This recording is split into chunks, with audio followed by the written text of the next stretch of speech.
choice siya kung hindi tiisin ang lahat ng gawin sa kanya ng kanyang oportunista daw na kaibigan. Ayun.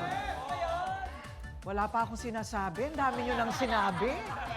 Oo.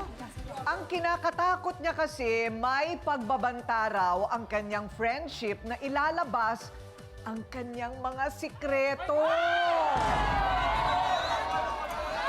Ayun. Ay, kapag hindi napagbigyan ito. Ay, ano yan? Parang blackmail. Diba? Kaya ang gusto niyang mangyari ngayon, friend, release me, let me go. Ito po yung dahilan kung bakit ako nagalit sa kanya. Yung bra, tsaka yung damit ko, tsaka yung pambomba po, iniram niya. Wala po siyang paalam sa akin. Kinuha lang bigla.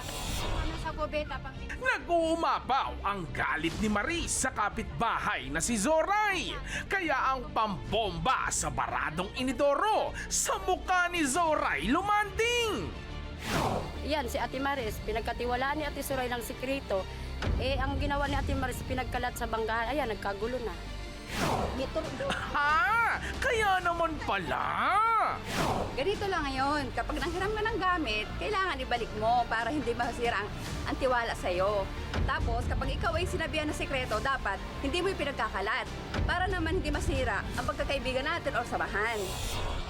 At ngayon, tuloy pa rin ang sagutan sa face-to-face harapan. May ire-reveal pa kaya na ibang dahilan? Ayun, naku, huli na raw nung nalaman niya ang tunay na ugali ng kaibigan. Abuso na, matindi pa daw, mam-blackmail. O, eto na. Maris, humarap ka na.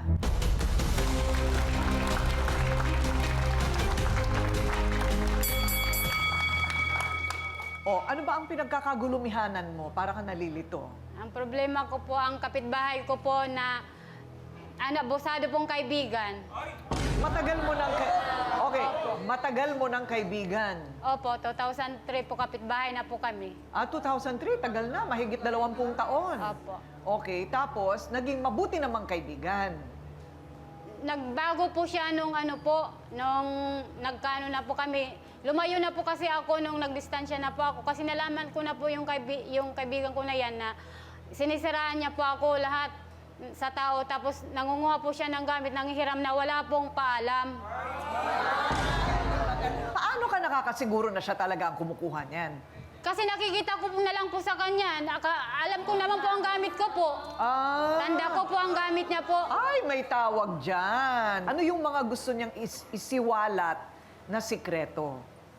Yung yung ng babae po na asawa, sinabi niya po na sabi ko po na yung asawa niya po, lumuwas po galing probinsya dahil nagtakas po doon sa nabuntisan po. Yung asawa? Ayaw po niya panagutan. Teka muna, sandali lang. Yung asawa niya, ganon. Opo. Pero, yung asawa mo rin. Opo, ganun din po yung sa asawa ko. Alam niya po niya, kininsentin na po, hindi niya sinabi sa akin na madalas po nandun sa may kakawayanan niya po nila, may kausap po.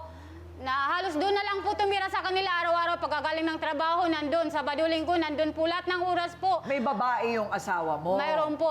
Natuklasan ko na po nung mga ilang taon na po.